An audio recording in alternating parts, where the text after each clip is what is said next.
guys, Misty here. Welcome back. So I have an update video for you. We're going to talk about keto. I'm going to talk about a challenge. I'm going to talk about the spine surgeon. I'm going to talk about mental health.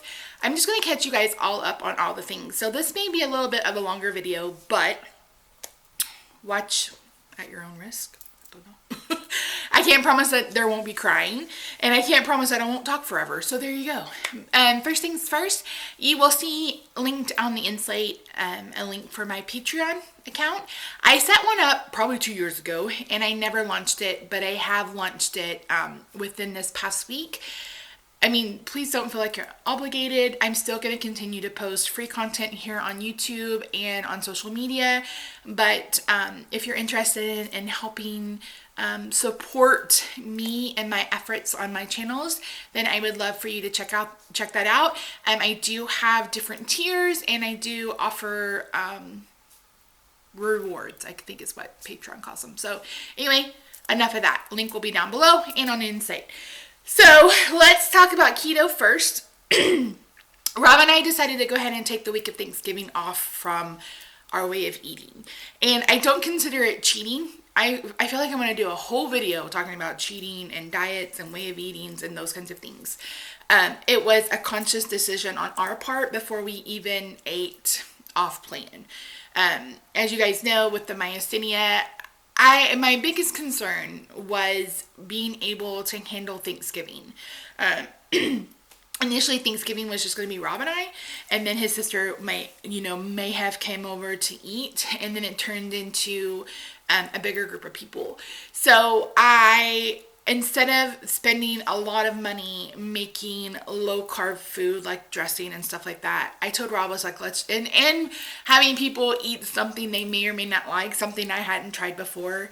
I said, let's just go ahead and do a traditional Thanksgiving, and the 27th, which was Monday, we'll get right back on it, and we did. So I made all the traditional things, and I was sick the entire day. So sick the entire day. I was actually sick a lot last week. So that sucked. But I was basically sick the Friday before Thanksgiving, and I was sick Wednesday through like Tuesday of this week. So I didn't even really get to enjoy what I made, but I made a lot of leftovers, froze the dressing that was left over. That way next year for Thanksgiving, the carpers of the group can have whatever, a leftover that I don't have to cook from scratch. And then I can go ahead and do whatever keto Thanksgiving I'm going to do. So that brings me to my end of the year challenge. I am challenging myself for two things. Number one, I want to do strict keto starting tomorrow. I have been keto this week, but I haven't been tracking or counting macros. If you follow me on MyFitnessPal, you've probably seen that it's been crickets for a couple of weeks. So I really want to get back into that, and I want to cook at home for the next 30 days. So I say 30 because we haven't quite decided what we're going to do for our anniversary. Our 8th year is on New Year's Eve, and we normally go out for lunch that day, but I don't know if that's going to happen. So if you want to join along with me, I think I'm going to be posting on Instagram. I'll just post our dinners every day. I am going to pick up the vlogging camera again. Oh, my phone. I don't have a vlogging camera. Hopefully someday I'll have a vlogging camera. But we'll talk about why I haven't been in a second. I'll segue into that. So if you wish to join me, just tag me on Instagram. Whether you tag AtHomewithMisty, maybe I'll come up with a crazy hashtag that we can use, and I'll talk about it on the Facebook page or on Instagram. And let's see, if you want to cook for the rest of the month, or if you just want to eat at home.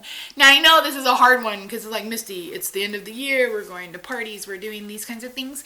Even if you just want to commit to doing keto through the holidays, or if you don't want to commit to doing keto through the holidays. Where was I going with this? I don't know. So that's it for the keto update. I haven't weighed, and I will weigh on Monday. I go to the doctor on Monday. for a follow-up from the spine doctor yesterday. So I will be weighed there. So that'll kind of give me an idea of how much I weigh with my clothes on.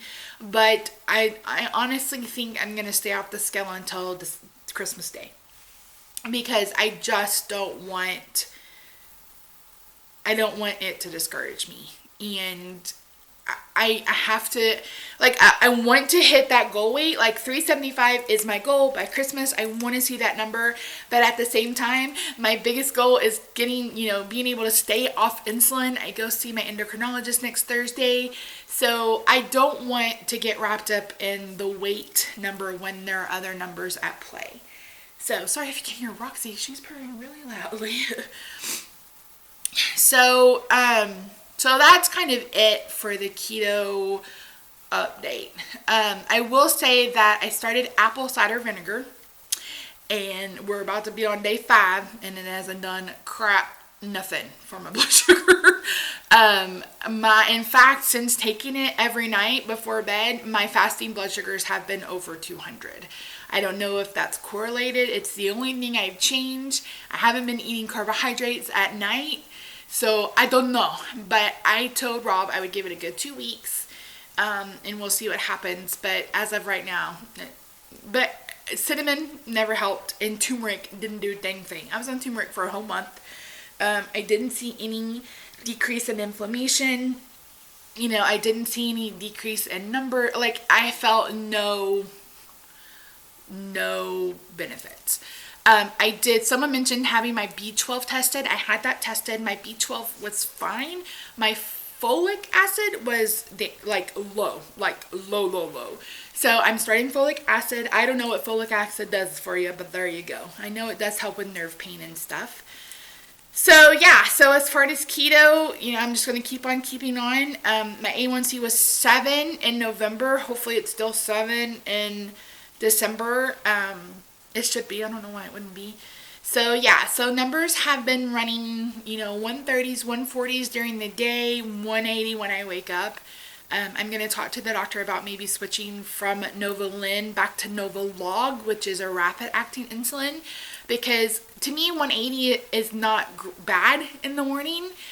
If that's where we're going to be at consistently, then I would rather get up, take a quick shot, maybe 5 or 10 units, and then get it down throughout the rest of the day, rather than taking 170 units at night, which is what I have been doing.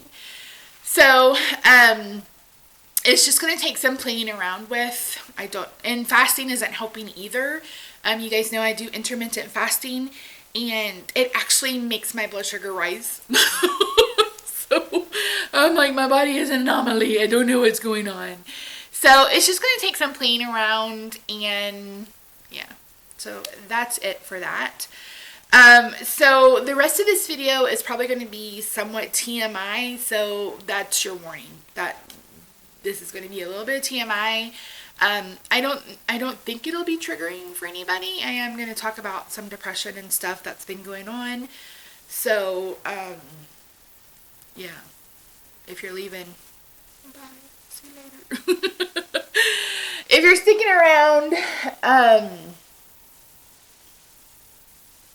the last 2 weeks have been really hard.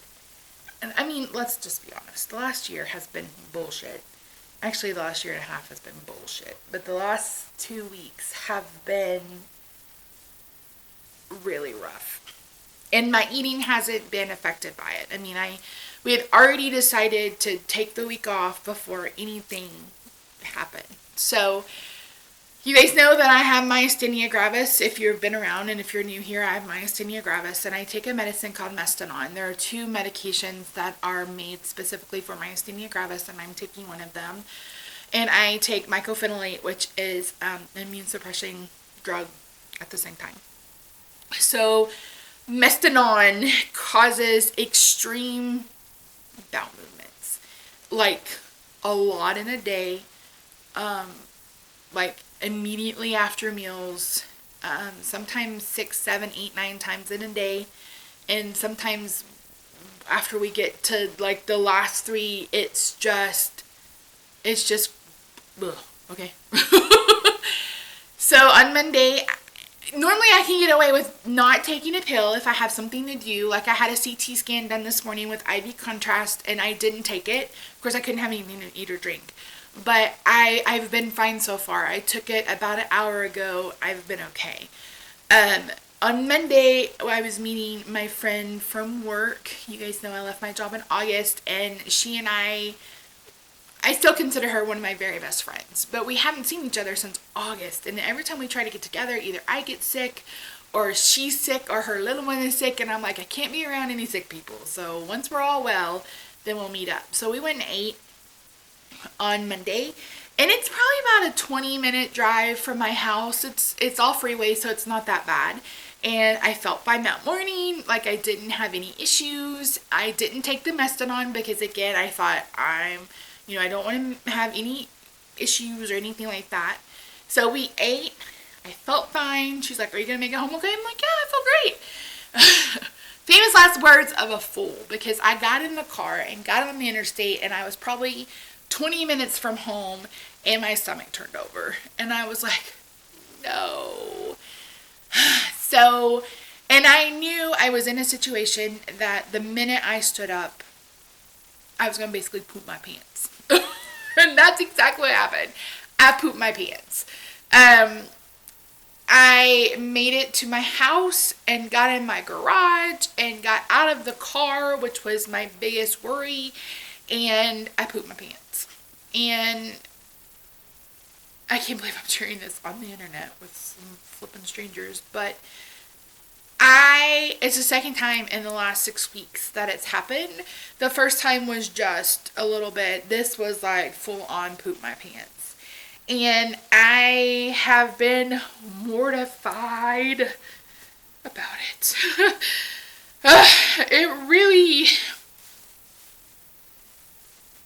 It's really done a number on my brain. So that was Monday, and my plan for that day was to go have lunch, come home, film an update video, let you guys know I was taking that week off so I wouldn't be vlogging, etc. And instead I spent probably 3 hours trying to clean things up, clean me up, bleach down the bathroom, just take care of all the things and just grieve.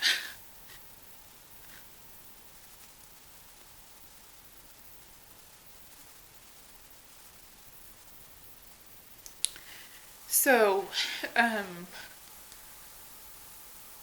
I told Rob, I was like, I'm 39, I'm not ready to be independent.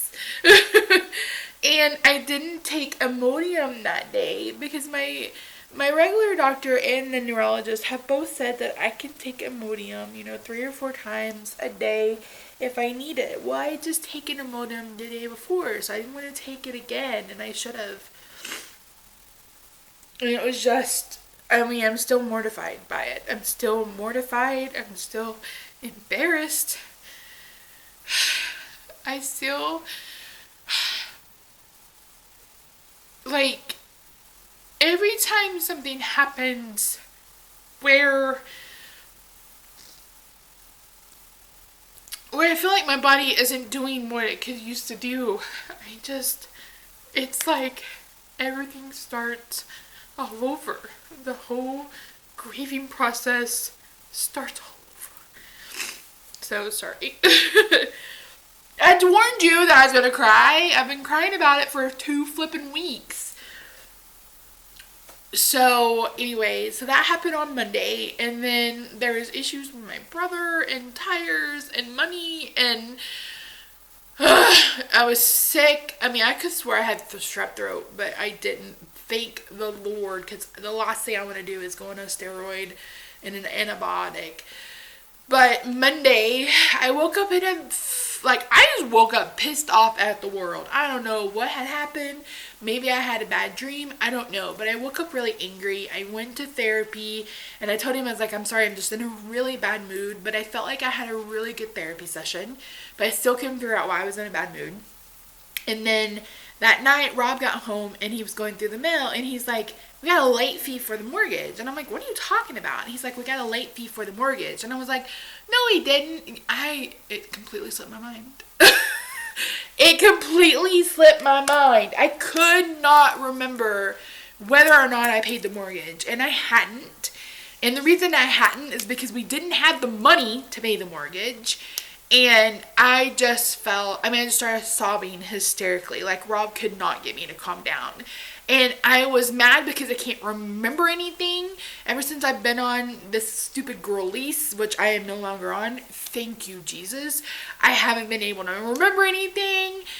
It doesn't matter if I write it down or don't write it down. It's been so aggravating. So I had to drain our emergency fund to pay our mortgage. And now I'm just like, I'm doing a huge de-stash and just trying to, do what I can to rebuild that savings account, because that is the only thing that's been keeping us afloat. And we have another mortgage payment due today. So that's really why I haven't vlogged this week, because every time I picked up the camera, I haven't been able to eat this week. I've been super anxious.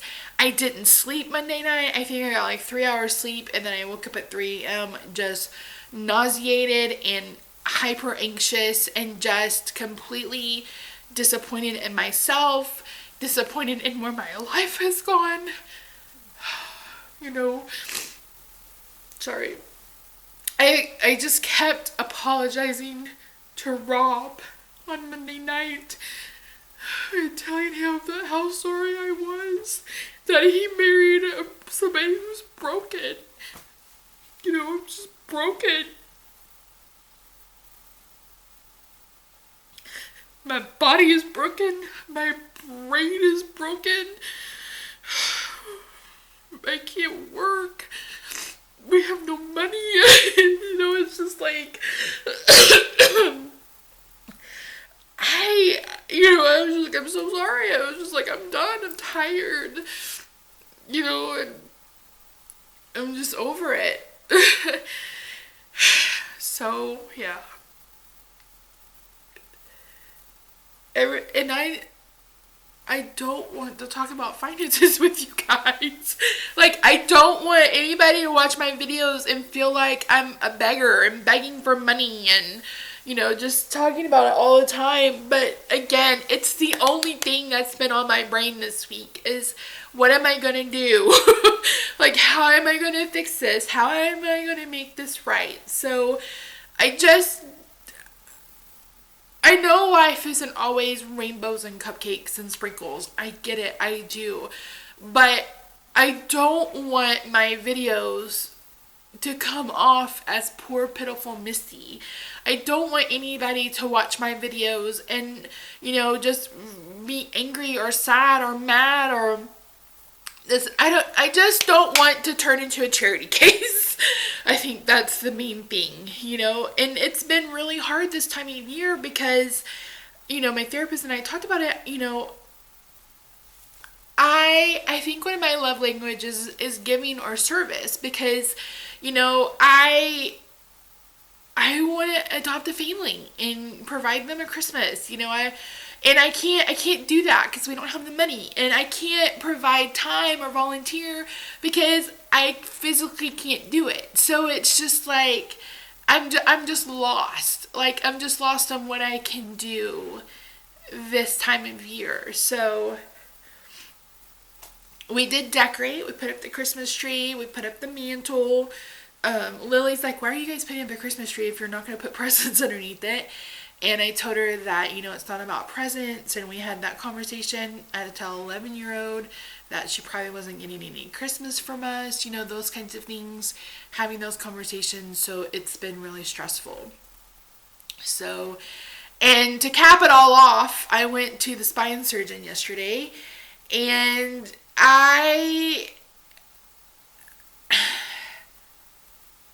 you guys know I have spinal stenosis. I talked about that before. It's congenital. Whatever. I've had it since birth. I don't even know what that is. Congenital. See, I can't remember. I used to be educated and smart. I don't know what happened to all that. But I also developed, why am I trying to read something without my glasses on? I've also developed, it's called OPLL.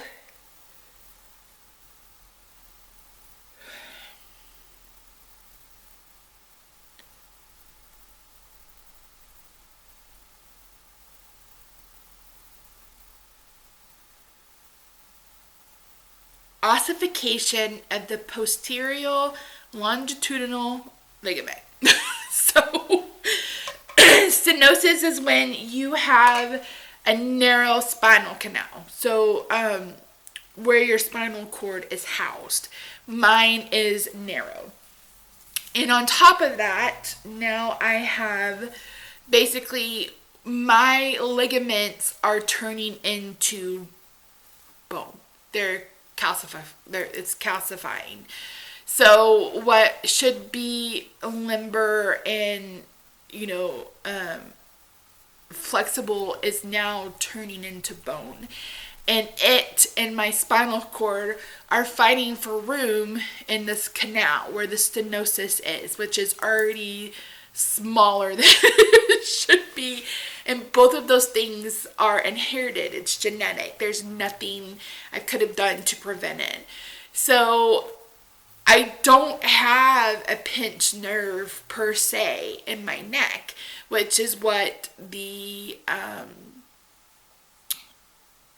pain management doctor said.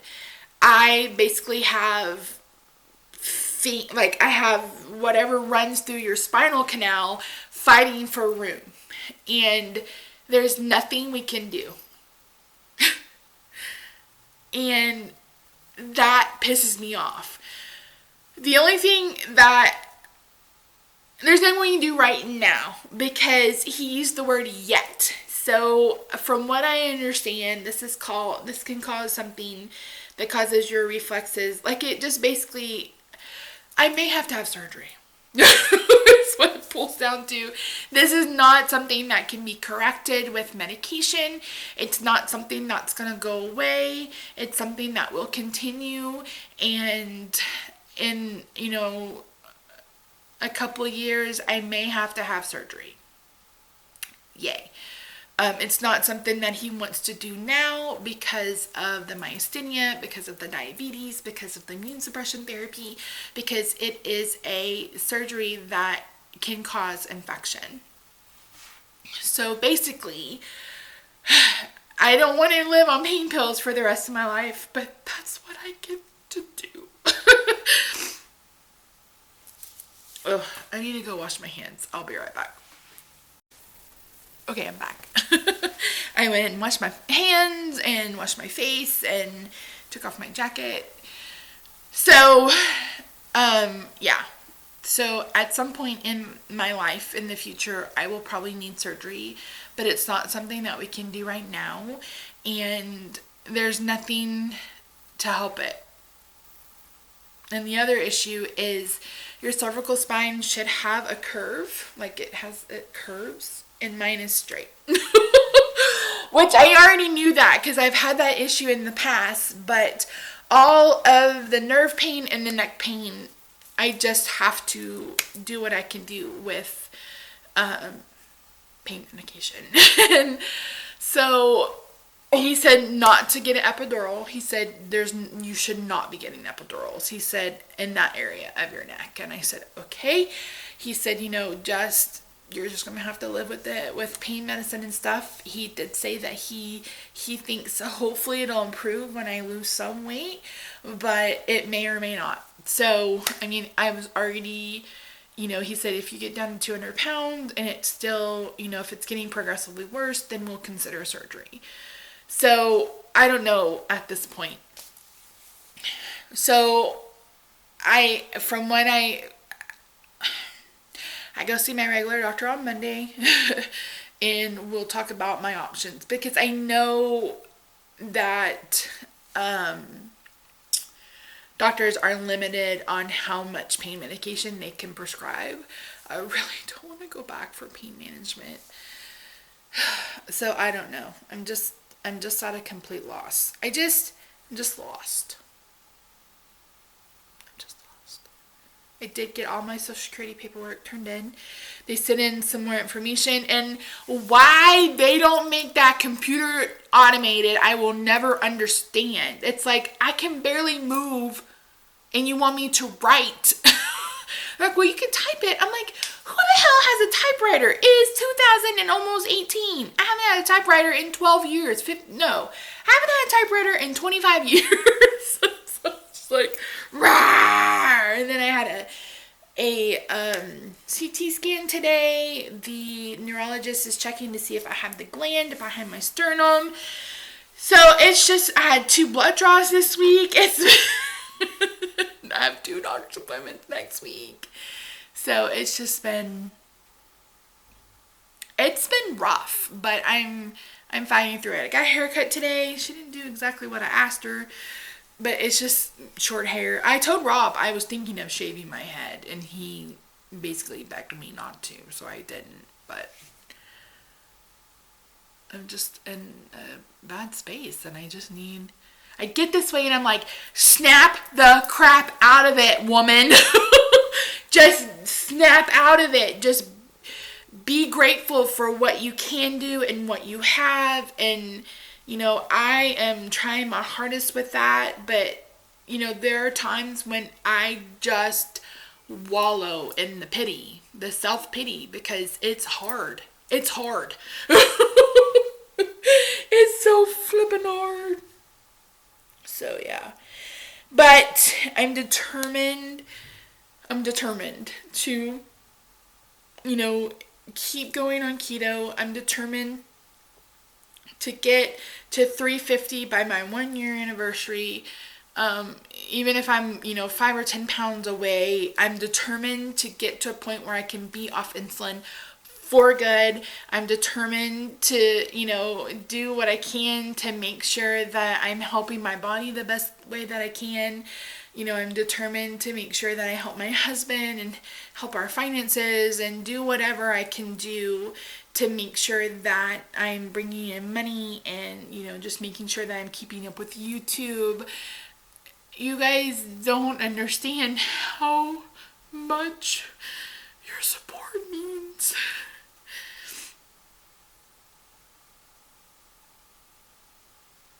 I will never, ever, ever be able to thank you enough. And even when you're aggravated with me, and you leave comments that you're aggravated with me, it means you care, and that means a lot. So, yeah. So, I know it's a hard time of year for a lot of us, especially those of us with family issues. You know, the time change. I know Rob and I both have seasonal affect. I mean, it's just hard when he gets home at 5 or 6 and it's dark. You know, it's just hard, and I just keep telling myself, just take it one day at a time. Stop looking in the rearview mirror. You know, we can only do what we can do, and have to just do that and keep going forward. So, I don't know anything about Vlogmas. Like, I know a lot of people are going to do Vlogmas. I am going to get back to doing my full day of eating vlogs. But as far as Vlogmas, we don't do anything. I mean, we've already put up the Christmas tree. I will show you guys that at some point. Maybe I will get be able to film in front of it one day or something, but so yeah, this video is probably 40 minutes long, so I'm gonna have to go edit it down. But thank you guys so much. I really do appreciate it. You watching, liking, subscribing. You know, if you help out on Patreon, I appreciate it. If you purchase stuff from my D-stash, I appreciate it. I will be posting videos on both channels probably at some point this weekend. I've spent all week trying to get stuff labeled and organized so I can make the process as easy as possible. So, yeah. I hope you guys had a fantastic Thanksgiving wherever you are. Let me know down below if you stayed on plan, if you took a break, how, you know, what's your December like? Do you have any goals? Have you picked your word of the year? I'll film a separate video probably later next week talking about my word of the year and why I pick one, etc.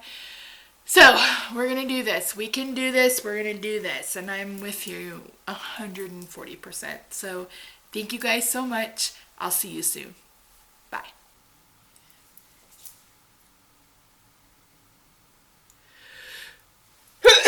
Really? Really? I had to start filming a video and now we're going to sneeze my head off?